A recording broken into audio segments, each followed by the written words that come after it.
Apple goes down. Listen. Apple goes down. Down goes Frazier. Oh, that's Sonny listening though. Watch this. Here's what I want to talk about. There's nothing that has changed about Apple since the last 90 days. They had the patent protection with the watches. That sent them down. They got caught up in this Google thing, but also iPhone sales have been down. Yep, we can say that. We can 100% say that is what's affecting the stock. Stock was at 180, 193 is now, I think today, it pushed to 184, I think 184-ish. I think the thing about that is what we cannot deny is this. Apple probably has more money than any other company in the game on its balance sheet. They still have an amazing recurring revenue model, which we cannot depict. And they also have been switching to their wearables. I think that is a key component that we must understand. Now, Barclays actually downgraded them, right? And here's what Barclays said. They said Apple will continuously to decline in iPhone sales over the next 2 quarters. iPhone sales are down. I get it. And I think that's one of the reasons why Tim Cook in 2019, 2020 is one of the reasons why he took the iPhone off the earnings call, because he understood that he was pivoting the company. He was pivoting the company. He was pivoting the company from an iPhone company. He's been trying to pivot the company into a service-based business that is based off wearables, the App Store, and home technology.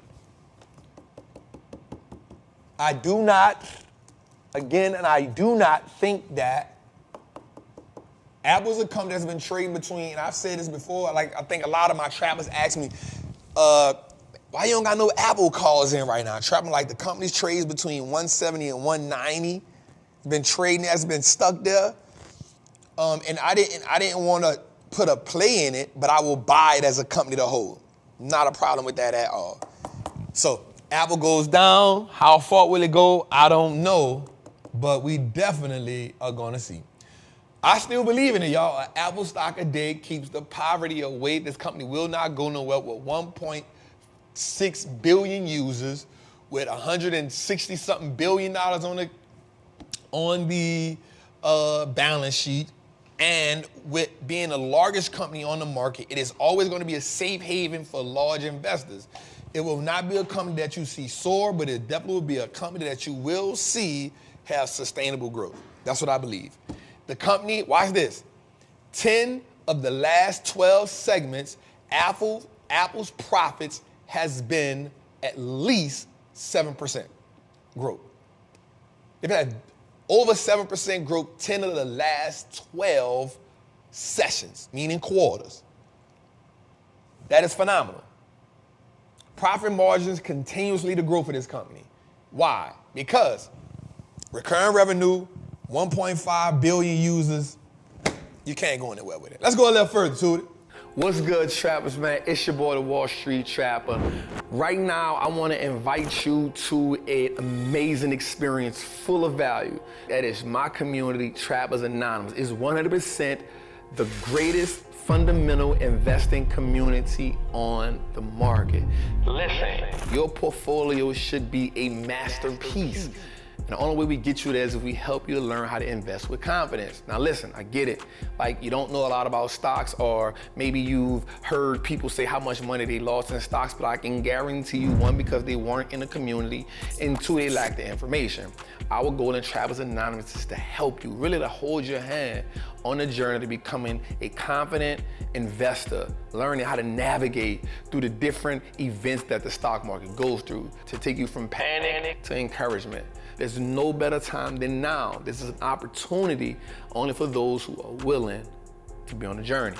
So listen, man, click the link below. Come join me in Trappers Anonymous, man. I will see you in one of our many classes, whether it's Moat Monday, whether it's the 2-hour class we do on Sunday, or whether it's just a book club, everything is geared toward making you a better investor so you can triple your net worth and turn your last name to an asset. It's your boy, Wall Street Trapper. See you in the trap. All right, now, this one was big. This one was big. Tesla delivers. Now, I know a lot of people get caught up in the idea of, yo, these companies are attacking Tesla and Tesla will fall, right? So watch this. Tesla said that it would have almost 500,000 cars in Q4, 484 deliveries. They definitely delivered on their promise. Now, here's the thing that we're going to have to see for Tesla. At what cost did they get this? At what cost did they get this? Now, we know that Tesla has cut prices numerous times throughout the year to make this happen. So we're going to have to see in 3 weeks when they report earnings at what cost. And I think this is going to see. It's going to tell the story. People often say women lie, men lie, but numbers don't. But I will say numbers can be manipulated. How you like that, Jose? I think numbers can be manipulated. Like men lie, women lie, but numbers don't. But numbers can be manipulated. And my question is, Jose, is a manipulation of numbers a lie? I like when I make Jose puzzled. I like that because he had to think about it for a second. He said, that's a question, Jose. If I still hit my mark, but I cut prices about 4 times in a year, which means I won't be as profitable as I was supposed to be. So are the numbers manipulated, and is that a lie or is it a truth? Can two things, whoa, this is good, Jose. Can two things serve as a truth simultaneously while also being a partial lie? Let's think about that. Jose, I wish we had a camera right here so I could show y'all what Jose is doing. Can two things serve as a truth? Meaning, I did deliver and I did increase my profit, but at what cost? I had to cut the price of my cars. So it's a back end deal. Now, watch this. Here's why they had to cut down on price. China was going through a hell of an economic situation over there, and Tesla is not the big dog. So Tesla is the big dog in America, but he's not the big dog in China. There's a lot of fish over there.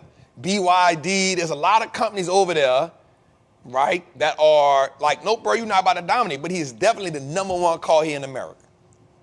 It's a lot of data to take in, Jose. Let's go a little further to it and let's check it out. And here it is right here. Here's the Tesla deliveries. And as we can see, they have consistently increased deliveries, right, from 2013, 14. Just imagine getting into Tesla around 2013. Imagine getting into Tesla around 2013, Jose. Here's the dope part. I put out a post the other day on Instagram when Facebook IPO'd in 2012. Stock price, $37.